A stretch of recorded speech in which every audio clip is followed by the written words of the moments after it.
Salam guys, kembali lagi bersama saya John di segmen Story, yaitu Spiritual Journey and Original Story. Kali ini kita akan kedatangan narasumber yaitu Sis Betsy. Nah, beliau akan kesaksian. Ya, mungkin tanpa menunggu lama langsung kita akan mulai bertanya-tanya pada Sis Betsy. Salam Sis, apa kabar?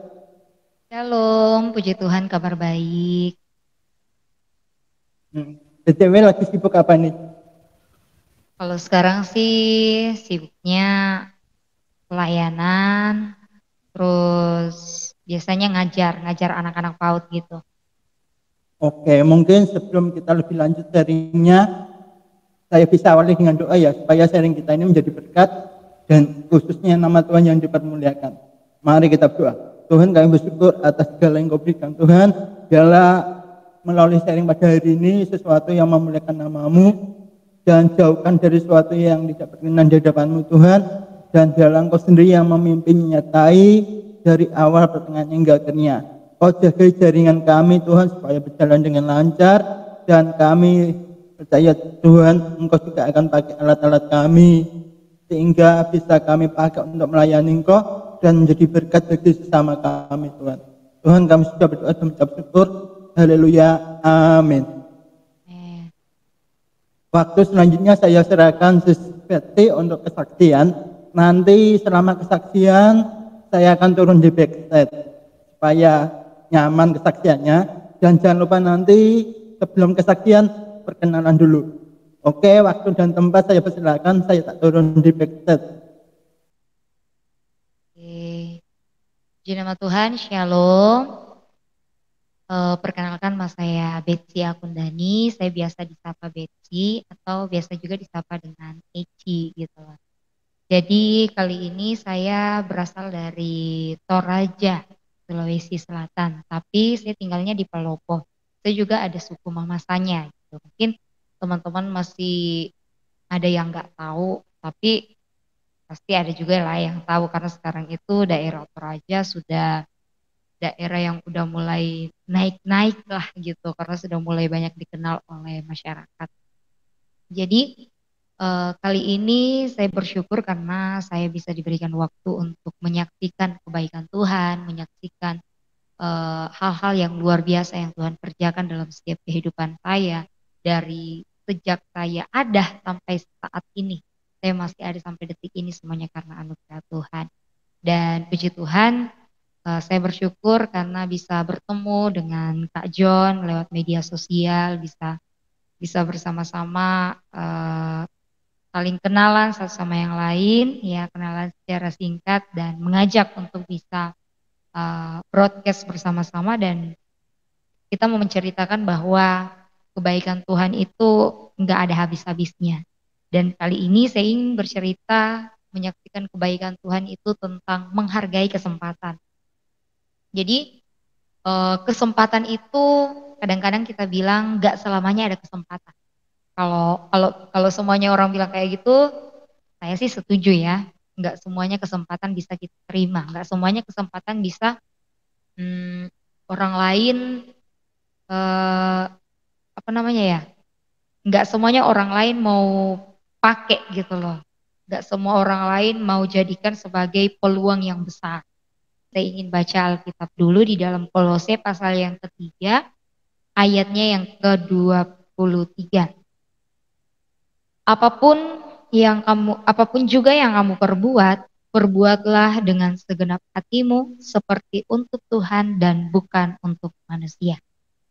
Nah, jadi teman-teman yang dikasih oleh Tuhan, saat ini saya itu hari-hari saya full timer di gereja. Bukan sebagai gembala, bukan, tapi saya membantu orang tua saya. Puji Tuhan, orang tua saya adalah gembala di salah satu gereja dan setelah eh, 4 tahun lebih, ya 4 tahun lebih yang lalu saya selesai sekolah teologi dan saya tidak lanjut S2 tapi saya bantu orang tua saya gitu loh untuk pelayanan di gereja.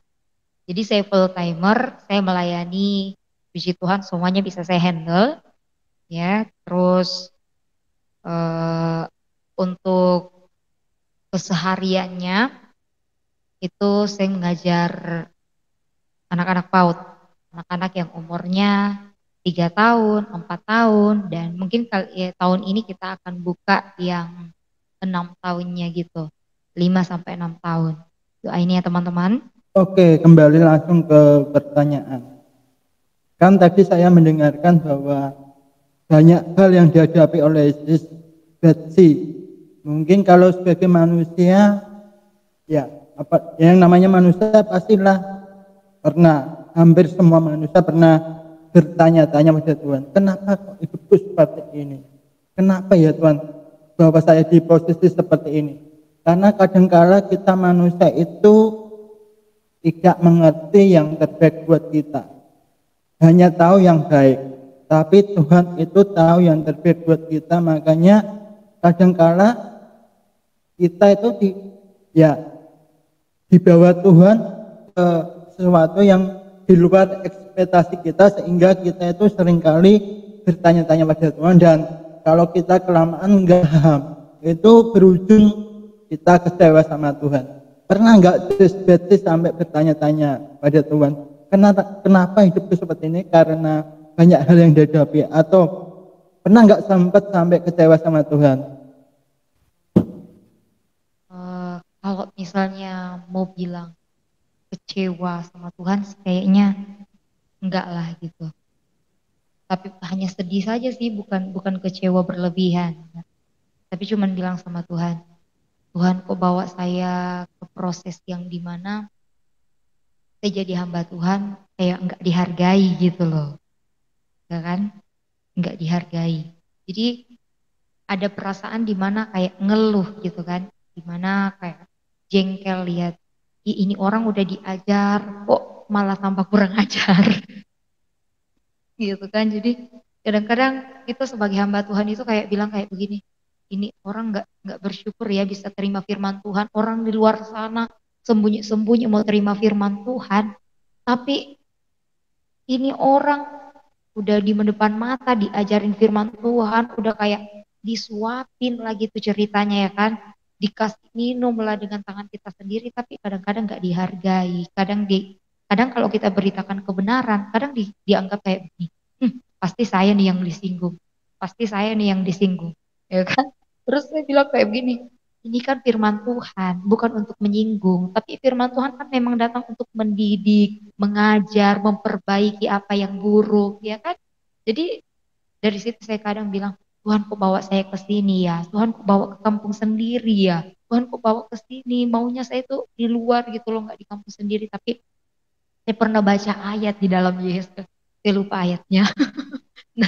nanti kita lihat lagi teman-temannya, dibilang kayak gitu, bahwa berbahagialah orang yang betul-betul ketika dia dibawa di tempat asalnya itu memang nggak mudah, tapi disitulah dia kayak beda dari orang lain gitu loh. Saya pernah lihat loh itu di Eskil, nanti saya lihat lagi teman-teman. Nah, terus saya bilang kayak gini, wah Tuhan berarti ini yang Tuhan mau. Gak gampang kembali ke daerah asal untuk melayani. Karena di daerah asal itu kita kayak nggak dihargai, dan memang itu saya alami.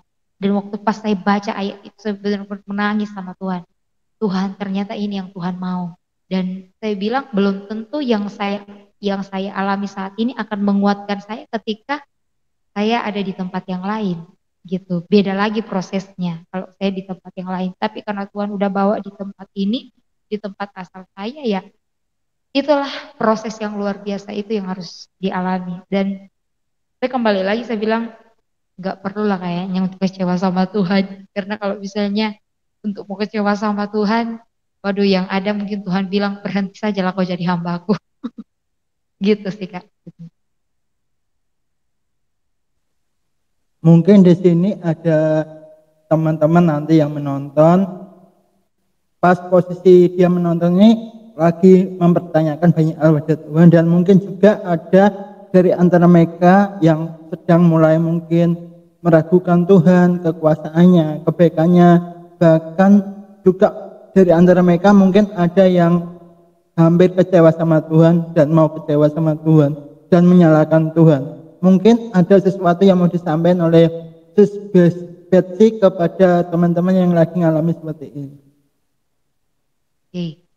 Jadi kali ini saya mau bilang sama teman-teman, apapun proses yang kita hadapi dalam setiap kehidupan kita, percayalah bahwa Tuhan gak proses kita lebih dari yang kita bayangkan. Artinya nggak lebih dari yang kita kekuatan yang kita miliki. Karena firman Tuhan bilang kan bahwa Tuhan nggak mencobai kita melampaui kekuatan kita.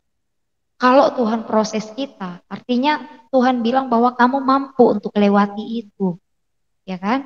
Nggak mungkin kita diproses kalau kita nggak bisa lewati itu. Justru kalau kita diproses di dalam masalah itu, di dalam tantangan itu, di dalam pergumulan itu karena Tuhan tahu bahwa kita bisa melewatinya. Nah, proses kita kan beda-beda. Ada prosesnya yang mungkin biasa-biasa saja, ada prosesnya yang mungkin luar biasa banget gitu loh, menyakitkan sekali, ya kan? Sampai mungkin kita merasa dipermalukan, sampai kita mungkin merasa tidak dianggap, tidak dipegang tangannya oleh Tuhan. Tapi Tuhan sudah tahu kamu bisa lewati itu.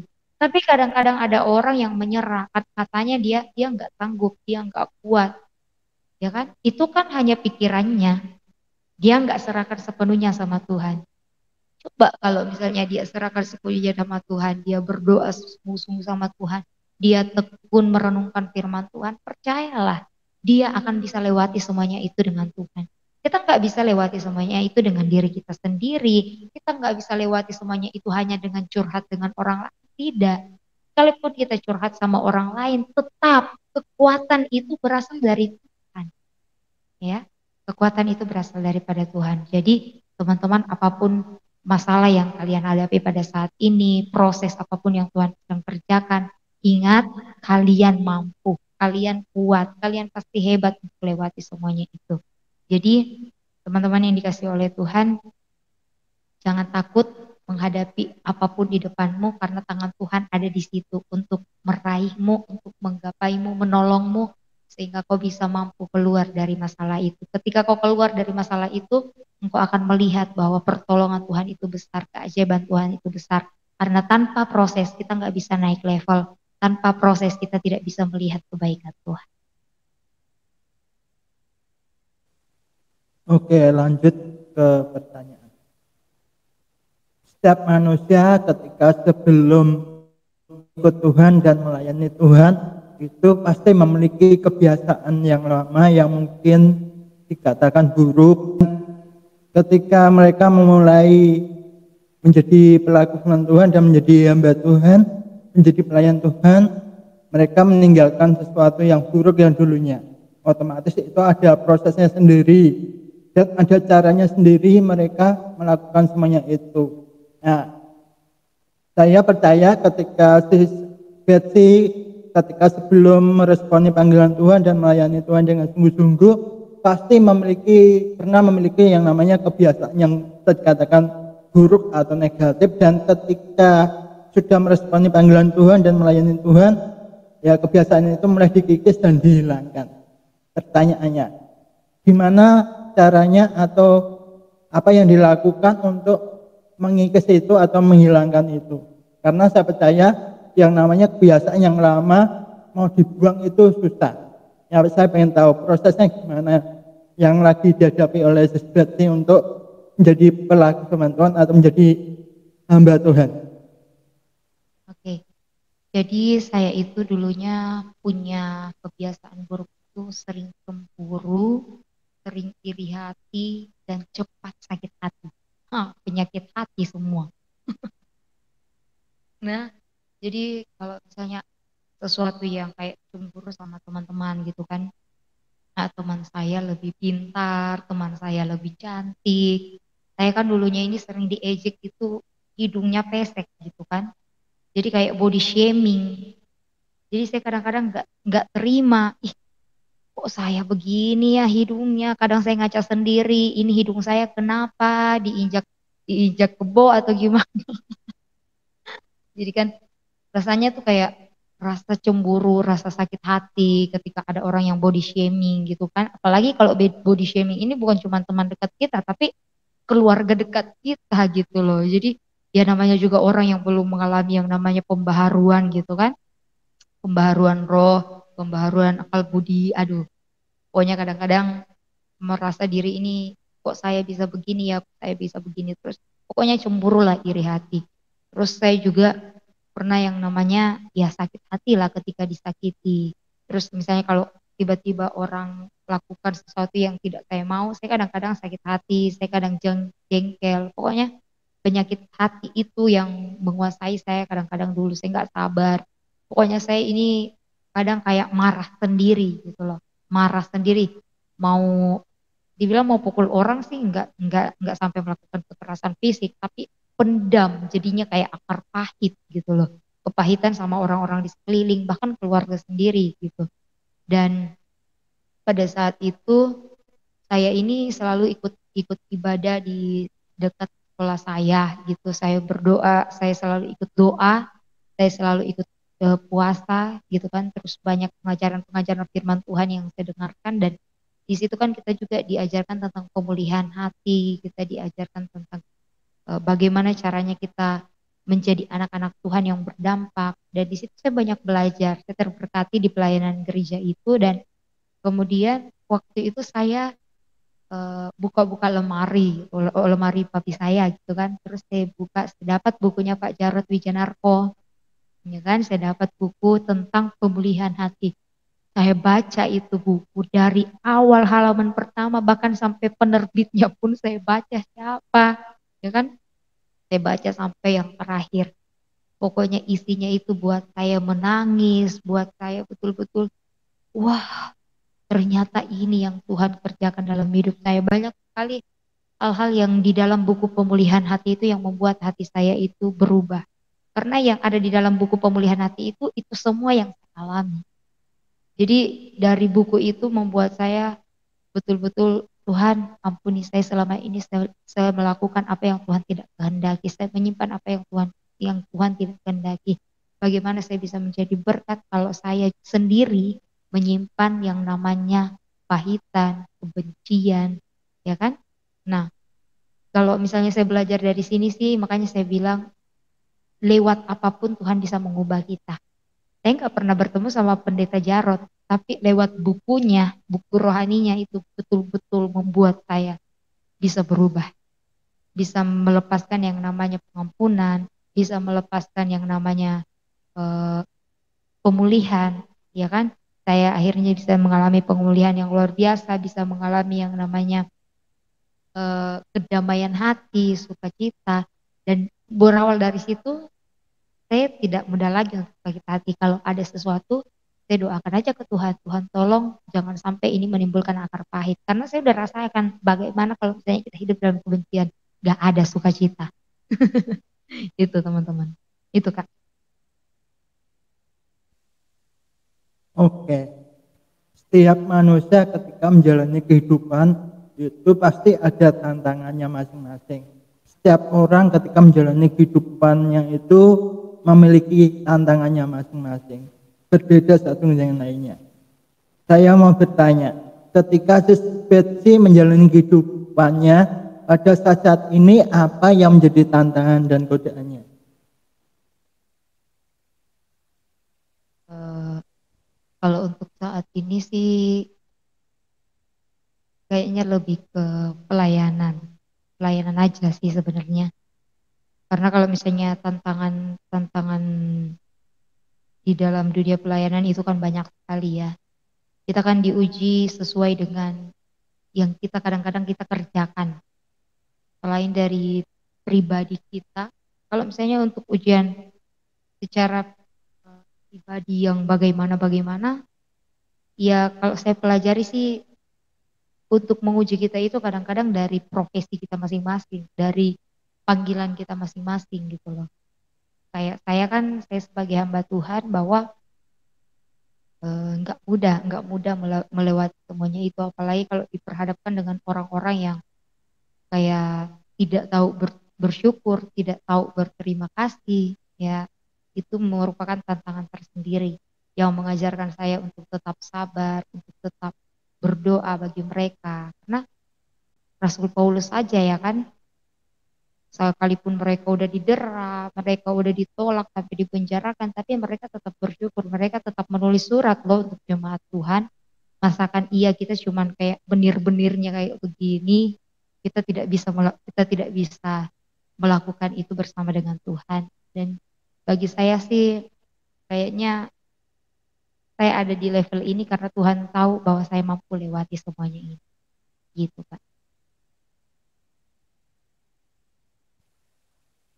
Ya, saya percaya ketika berarti bisa sampai bertahan hingga saat ini itu karena kekuatan dari Tuhan, dan saya percaya karena Betsy sendiri memiliki keintiman pribadi dengan Tuhan yang kualitasnya luar biasa mantap. Nah, ini pertanyaannya adalah di tengah kesibukan Betsy sendiri, gimana caranya mengatur waktunya sehingga memiliki quality time yang baik dengan Tuhan. Oke. Nah, jadi eh, kalau misalnya untuk mengatur waktu dengan baik, kayaknya memang hal itu harus dilakukan. Karena kalau misalnya menetapkan jadwal sih sebenarnya. Jadi kalau pagi itu kita itu doanya nggak sendiri-sendiri Kak. Jadi kita doanya itu sekeluarga. Siapapun yang ada di dalam rumah ini kita kan di pastori gitu kan. Jadi siapapun yang ada di dalam pastori itu pokoknya bangun pagi semuanya harus kumpul doa keluarga gitu. Jadi sekeluarga kita doa, kita betul-betul berserah penyembahan sama Tuhan, belajar firman Tuhan sama-sama. Itu setiap pagi rutin kita lakukan dan malam gitu. Malam sebelum kita tidur. Nah, kayak tadi kan kita udah doa sama-sama. Nah, jadi yang di dalam setiap kehidupan kita itu perlu menetapkan yang namanya jadwal. Jangan kita hanya taunya jadwal jadwal pekerjaan saja yang kita ingat, tapi kita juga harus ingat jadwal kita kepada Bapa kita sendiri, teman-teman. Ya kan, karena Dia yang memberikan kita nafas, Dia yang memberikan kita segalanya. Tanpa kekuatan dari Dia kita nggak ada apa-apanya, kita nggak bisa berhasil apa-apa. Jadi kalau kita doa itu pagi, malam sebelum tidur, pokoknya itu doa nggak boleh dilupain, harus doa keluarga. Dan untuk doa pribadi, kadang saya kalau ada waktu luang pagi, saya doa pagi, dan kadang kalau misalnya saya ada waktu luang sore, saya doanya di sore. Gitu. Dan Betsy kan berada di lingkungan pastori dan bisa dikatakan bagian dari hamba Tuhan, keluarga dari hamba Tuhan. Pertanyaannya, apa yang menjadi suka dukanya menjadi bagian keluarga hamba Tuhan? Ini dia nih pertanyaan yang sangat menarik. Karena menjadi keluarga hamba Tuhan itu nggak mudah ya. Dari ujung kaki sampai ujung kepala itu diperhatikan sama orang-orang, diperhatikan sama jemaat, diperhatikan sama masyarakat. Salah sedikit langsung bilang, masa pendeta kayak begitu, masa anak pendeta kayak begitu. Kalau misalnya kita mau kembali lagi, kita kan cuma manusia, ya kan? Kita kadang-kadang juga bisa keliru, kita kadang-kadang bisa lupa gitu. Tapi untuk semuanya itu kan Tuhan bilang, kalau misalnya jatuh ya bangkit lagi, jangan jatuh terus gitu kan. Jadi untuk makanya kalau misalnya menjadi keluarga hamba Tuhan itu memang nggak mudah sih teman-teman. Tapi kalau misalnya Tuhan kasih kesempatan untuk ada di titik itu, ya bersyukur. Berarti Tuhan mau supaya kita bisa menjadi berkat. Dan makanya ya hari demi hari kita juga membuat hidup kita semakin bisa berdampak, semakin bisa menjadi berkat. Bukan dibilang sempurna, tapi kita sedang mengarah kepada kesempurnaan. Walaupun nggak sempurna, tapi Tuhan kan bilang, ya belajar. Kalau enggak belajar ya kapan bisa sempurna? Sempurna kan nanti kalau kita sudah ketemu sama Bapa, Bapa di sorga gitu. Jadi nggak mudah. Tapi ya kalau Tuhan bawa sampai di titik ini bisa jadi keluarga hamba Tuhan, bisa lewati semua hal-hal yang luar biasa, suka dukanya ya. Cuman bisa bilang terima kasih Tuhan. Gitu sih. Kadang-kadang kalau dibilang, anak-anak di pastori itu kayaknya enak ya, cuman bisa duduk, cuman bisa main handphonean, cuman bisa gini gini gini. Hey, saya cuma mau bilang, coba bisa sekali satu hari saja kalian jadi saya. kalian jadi kami, gitu kan? Tapi kan nggak mungkin juga, karena bukan main kalau misalnya kita kan, ya kita harus bisa tahu mengatur waktu untuk belajar firman, untuk kita bisa kasih ke jemaat, ke anak sekolah minggu mau ajar tentang firman Tuhan tentang apa. Terus kita juga bisa harus tahu merawat gereja kan, ya kan kita nggak punya apa namanya, nggak punya uang yang banyak untuk gaji orang. Jadi otomatis yang bersih-bersih gereja apa semua kan ya harus kita keluarga hamba Tuhan yang tinggal di pastori ya kan. Nah, jadi kadang-kadang kita dibilang ini orang di pastori itu di gereja itu cuman kerjanya santai, santai, santai, padahal mereka nggak tahu. Kita di pastori itu kita juga berusaha bagaimana supaya kita bisa makan, bagaimana supaya gereja bisa bersih, bagaimana supaya jemaat bisa betul-betul mendapatkan asupan firman Tuhan yang nggak abal-abal, nggak asal ngomong gitu kan, tapi betul-betul perkumpulan lah. Tapi puji Tuhan, Tuhan bisa kuatkan. Tapi untuk menjadi Kiranya sukanya nanti ya ke bersyukur, bersyukur ya, Tuhan bisa pilih. ya itu sebuah kehormatan karena nggak semua orang Sebuah bisa kehormatan ya sampai ke betul. situ. Nah, lanjut ke pertanyaan. Pernah nggak merasa insecure Insecure dalam hal apa ini? dalam segala hal yang pernah dirasakan? Kalau dibilang insecure, kayaknya nggak terlalu sih, nggak terlalu ini, nggak terlalu banyak insecure, cuman bisa bersyukur saja. Berarti Belajar bisa untuk tidak dikatakan, insecure. berarti bisa dikatakan gambar dirinya sudah dipulihkan. Iya, makanya kita Lanjut. harus utuh dulu. Ya, Mm-mm. pertanyaan yang berikut. Pernah nggak merasa tidak layak? Ya pernah, pernah merasa tidak layak. Ya, namanya manusia. Kadang-kadang kita tidak apa ya, kadang-kadang kita tidak mencerminkan apa yang Tuhan mau, gitu kan? Tapi begitulah. Jadi kalau kalau misalnya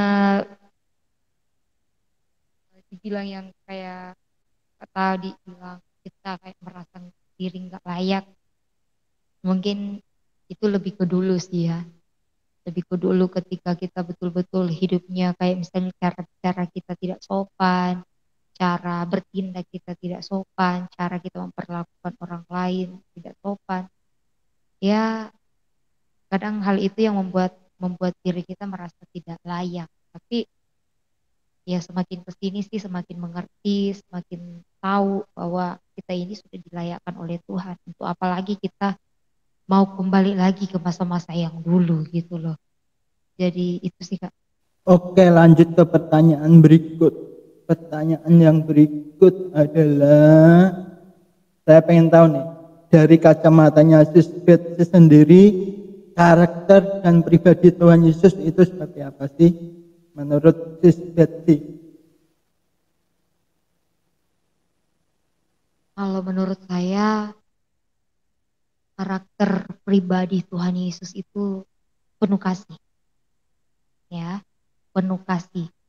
Saya yang dulunya merasa diri saya nggak layak, saya yang dulunya merasa diri saya tidak pantas untuk melayani Tuhan, tidak pantas untuk memberitakan kebenaran firman Tuhan, tapi karena kasihnya Tuhan Yesus, ya kan kasihnya Tuhan Yesus yang melayakkan saya, memulihkan hati saya, membenarkan hidup saya.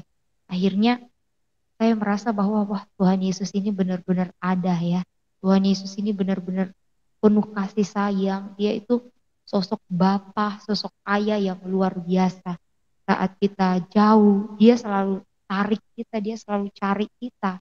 Ya kan di saat kita jatuh, dia selalu mengangkat kita.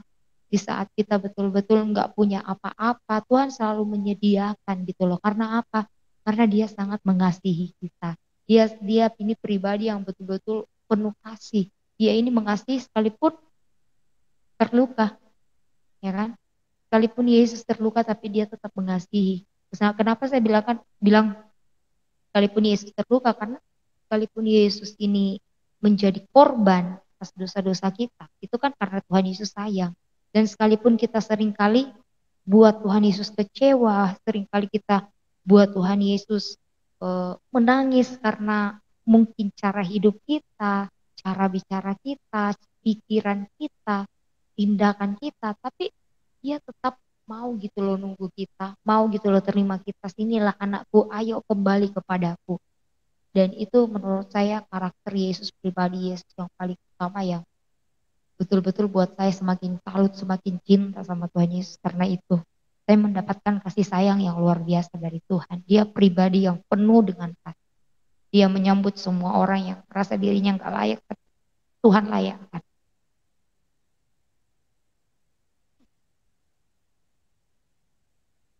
Itu Kak. Oke, tinggal sebentar lagi pertanyaannya akan selesai. Ini masih ada beberapa pertanyaan. Pertanyaannya adalah pertanyaan berikut. Bagaimana Sis Betsy tetap percaya dan yakin bahwa Tuhan itu tetap menjaga dan memegang kendali dalam hidup Sis Betsy dari hari ke hari? Ya, yang saya percaya dan saya yakin adalah firman Tuhan. Bagi saya firman Tuhan itu adalah kekuatan. Bagi saya firman Tuhan itu yang akan sanggup membawa kita dari level yang pertama sampai level di mana Tuhan inginkan kita ada. Karena dengan adanya firman Tuhan, dengan kekuatan dari firman Tuhan, dengan seringnya kita membaca firman Tuhan, dengan seringnya kita merenungkan firman Tuhan, saya yakin dan percaya iman kita akan terus kokoh di dalam Tuhan.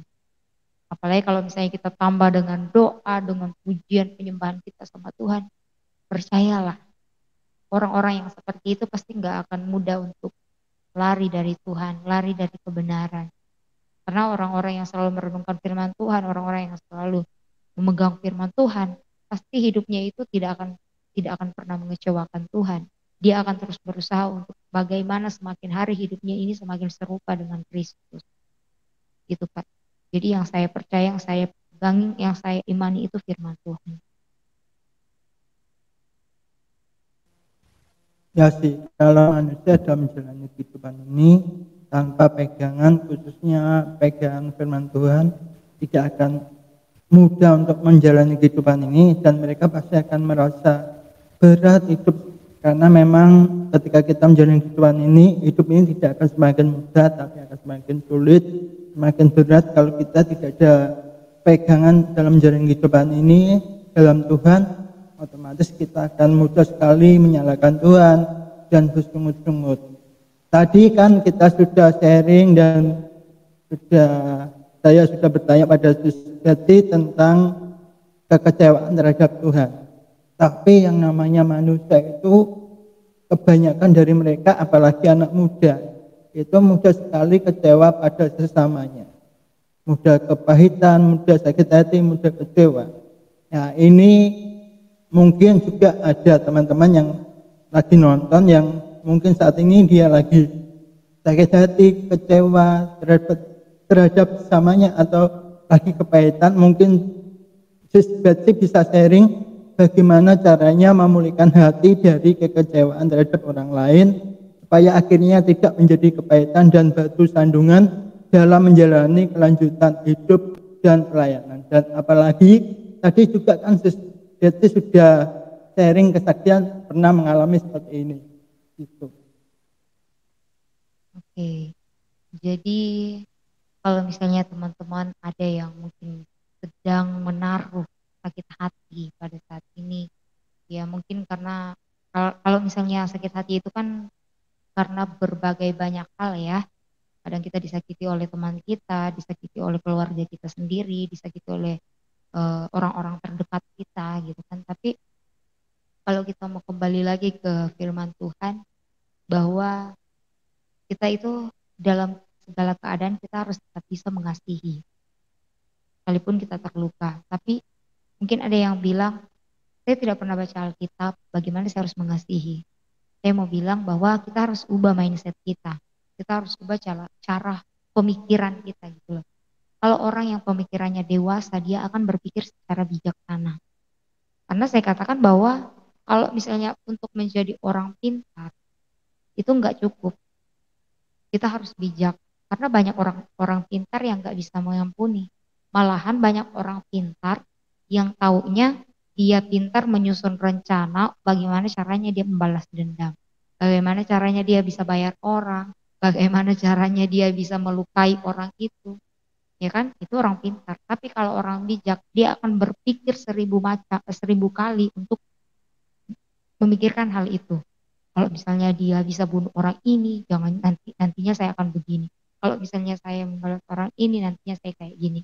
Kalau misalnya saya benci orang ini, saya akan kayak begini. Ya kan? Itu kan bijaksana. Nah, jadi itu yang perlu kita miliki dalam pemikiran kita. Kita harus cerdas, kita harus berpikir. Ingat teman-teman, dendam itu, sakit hati itu adalah penyakit yang serius. Kenapa saya bilang penyakit yang serius? Karena dari penyakit hati itu adalah penyakit yang serius, teman-teman. Jadi jangan menyimpan itu di dalam diri kita. Karena kalau misalnya sudah seperti itu kan namanya bukan berhikmat lagi, bukan bijaksana lagi, tapi merusak diri kita sendiri.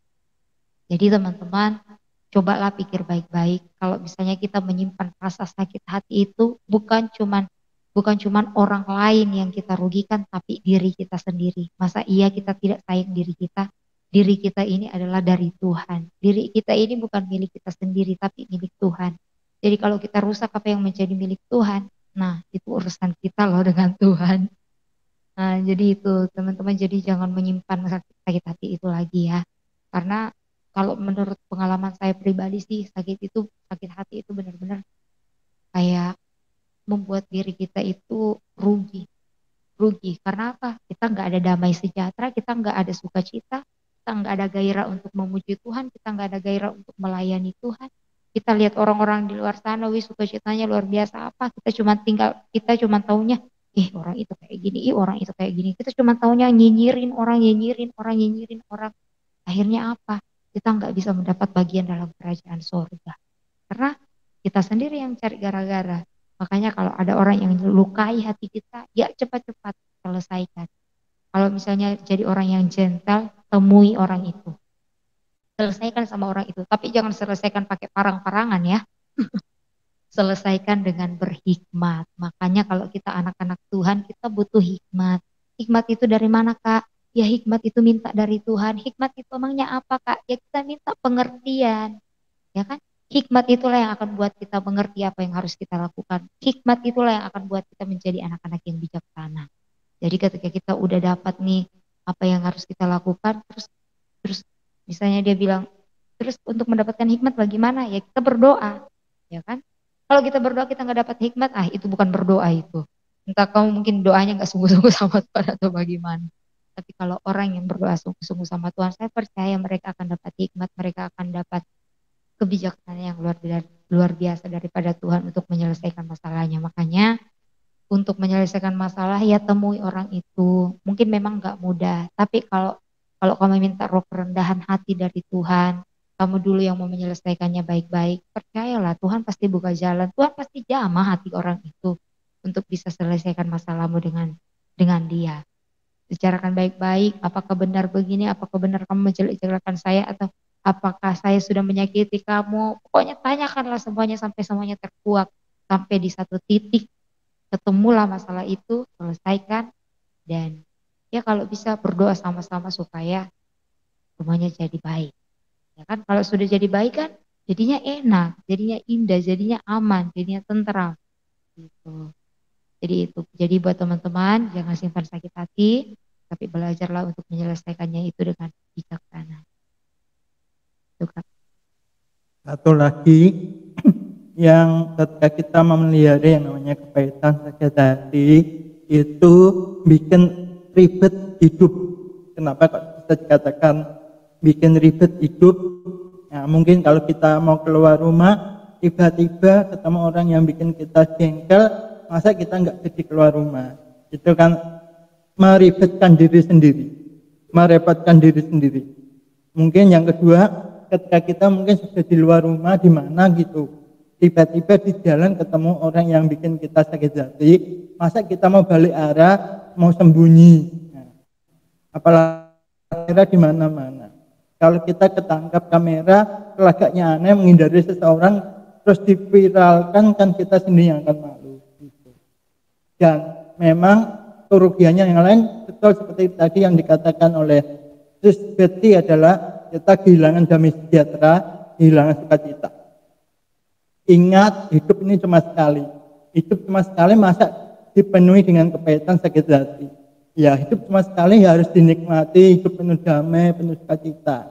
Kuncinya adalah kita harus hidup dipenuhi dengan kasih, dipenuhi dengan pengampunan. Jangan sampai kita ini rugi. Karena kita diciptakan Tuhan ini untuk bahagia, bukan untuk mengalami kesedihan dan mengalami banyak penyakit gara-gara kepahitan. Oke, mungkin ini pertanyaan terakhir untuk Sis Betty. Mungkin pada saat ini Sis Betty memiliki sebuah harapan atau kerinduan yang nanti ke depannya pengen Tuhan nyatakan. Kalau boleh tahu apakah harapan itu? Siapa tahu nanti kami bisa bantu dalam doa. Kalau harapan saya sih yang menjadi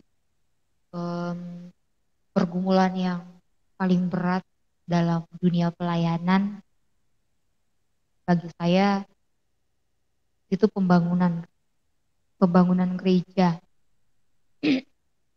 Karena gereja kami ini udah mencapai usia yang ke-23 tahun.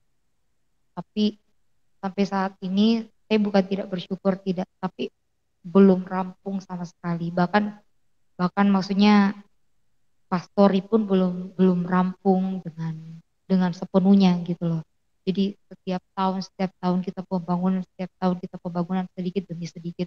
Jadi maksud saya itu pengen banget Tuhan ada di satu waktu, ada di satu titik Tuhan betul-betul buat kita ini bekerja full, udah selesai gitu. Jadi maksudnya enggak fokusnya jemaat itu ke ini terus karena kita kan bukan orangnya yang sibuk untuk jalankan proposal, jalankan ini minta sana minta ini, enggak. Kita enggak seperti itu karena yang ada orang-orang jadinya bilang gereja ini kok suka minta-minta. Ya paling kita sodorkan untuk pemerintah gitu kan. Kalau pemerintah kan ya itu mungkin bagian dari mereka juga karena kan mereka harus memperhatikan tempat ibadah. Tapi kalau misalnya untuk minta-minta ke gereja lain, minta-minta ke jemaat lain, enggak. Kita enggak lakuin itu. Kita betul-betul berserah sama Tuhan. Terserah Tuhan mau kirim siapa, orang dermawan siapa untuk penyelesaian gereja ini kan. Sudah. Nah, mungkin sudah tidak ada lagi pertanyaan dari saya. Mungkin untuk mengakhiri pertemuan kita kali ini, Sis Betty bisa kasih closing statement dari apa yang sudah kita sharingkan, ya, supaya benar-benar memberkati teman-teman kita yang menonton. Dan setelah itu nanti Sis Betty bisa langsung tutup doa untuk kita akhiri sudah pertemuan kita. Terima kasih pelayanannya. Oke, silakan closing statement.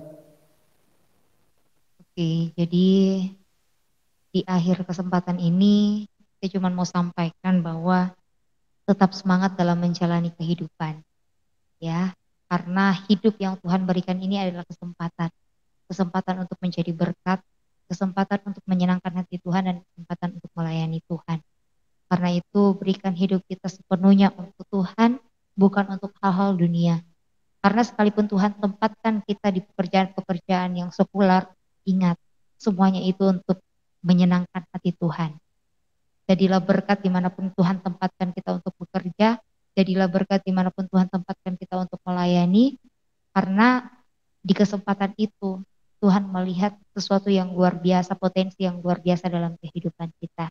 Jadi teman-teman, apapun prosesnya yang kita hadapi dalam setiap kehidupan kita masing-masing, entah itu proses yang sangat menyakitkan, entah itu proses yang mungkin menurut kita biasa-biasa saja, tapi menurut orang lain itu tidak biasa, percayalah bahwa Tuhan akan pegang kendali atas kehidupan kita. Pegang janji firman Tuhan bahwa ketika kita melayani Tuhan, ketika kita betul sungguh-sungguh sama Tuhan, Tuhan pasti buka jalan. Tuhan pasti berikan jalan keluar yang pasti untuk kita.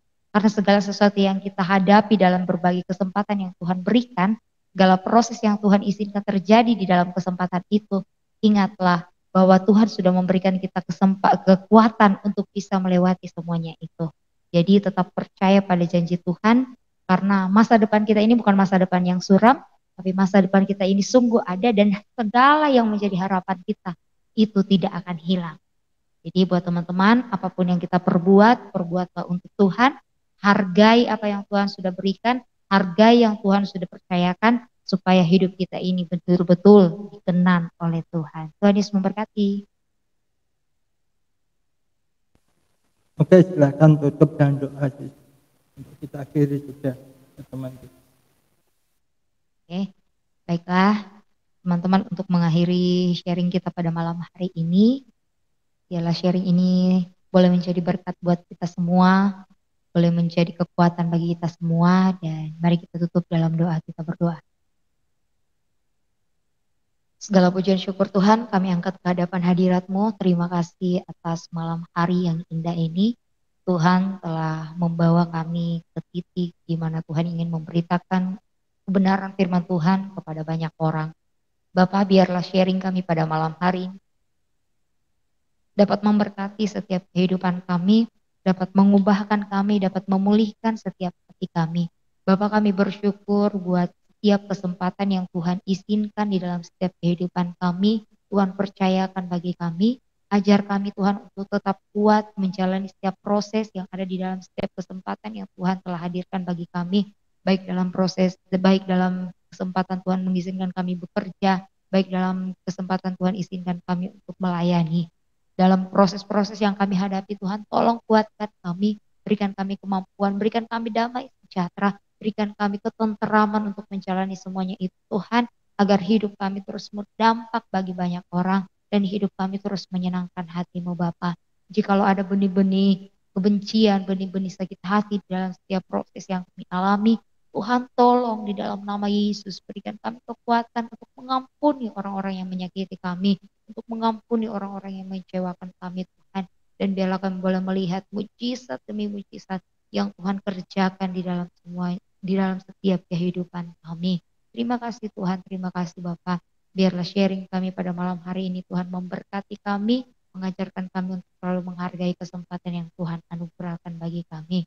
Bapak, terima kasih Tuhan buat setiap kami yang pada saat ini mendengarkan sharing ini, biarlah hidup kami boleh menjadi hidup yang berkemenangan, hidup yang dibebaskan, hidup yang benar-benar mengalami pemulihan yang luar biasa daripada Tuhan.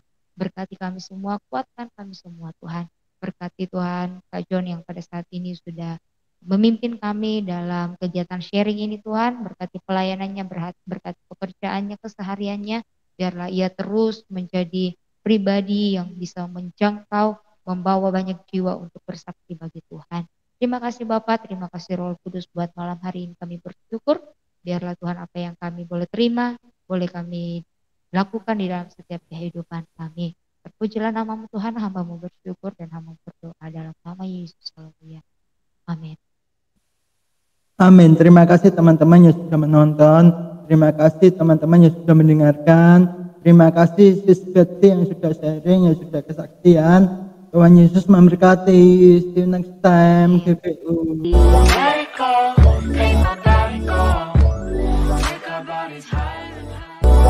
go.